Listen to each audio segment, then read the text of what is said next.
আগামী প্রজন্মকে দেশের ইতিহাস, ঐতিহ্য ও সংস্কৃতির সঙ্গে পরিচয় করিয়ে দিতে ওমানে বৃহত্তর চট্টগ্রাম সমিতি আয়োজন করে মেজবান পিঠা উৎসব ও সাংস্কৃতিক অনুষ্ঠানের।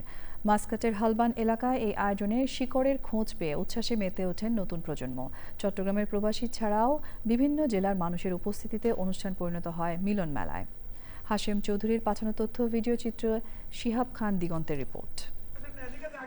2015 সালে ওমানের মাটিতে আত্মমানবতার সেবায় ব্রত নিয়ে প্রতিষ্ঠিত হওয়া বৃহত্তর চট্টগ্রাম সমিতি ওমান প্রতি বছরেই ইতিহাস, ঐতিহ্য, সংস্কৃতি ও নতুন প্রজন্মের মাঝে দেশপ্রেম ছড়িয়ে দিতে আয়োজন করে থাকে নানা কর্মসূচি।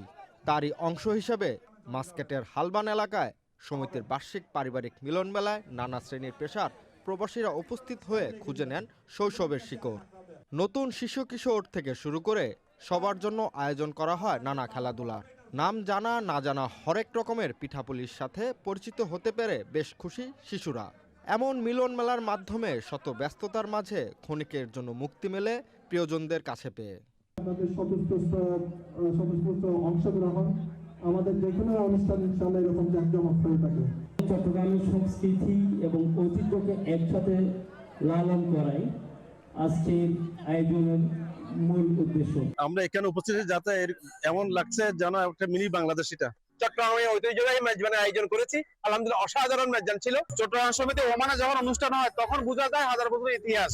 আমরা সবাই অনেকগুলো পিঠা খাইছি, যেগুলো চট্টগ্রামের অনেক ঐতিহ্যবাহী পিঠা। অনুষ্ঠানের সভাপতি ইয়াসিন চৌধুরী সিআইপি সমিতি প্রতিষ্ঠার পর থেকে নানা কর্মকাণ্ড তুলে ধরেন। আপনারা সবাই অবগত আছেন, এই পর্যন্ত চট্টগ্রাম সমিতির উদ্যোগে প্রায় আমরা 400-র কাছাকাছি আমাদের প্রবাসী ভাইদের, রেমিটেন্স যোদ্ধাদের মৃতদেহ দেশে প্রেরণের ক্ষেত্রে আর্থিক সহযোগিতা দিয়েছি। Bangladesh school মাসকেট, Bangladesh school সাহাম, Bangladesh school Jalan সহ আরো অন্যান্য যে স্কুলগুলি আছে তাদেরকে আমরা আর্থিক সহযোগিতা দিয়েছি এবং প্রতি বছর আমাদের সাধ্যমতো আমরা বাংলাদেশ স্কুলের মেধাবী ছাত্রদেরকে বৃত্তি প্রদান করি।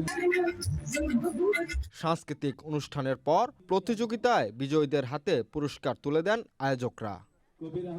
শিহাব খান দিগন্ত, চ্যানেল আই।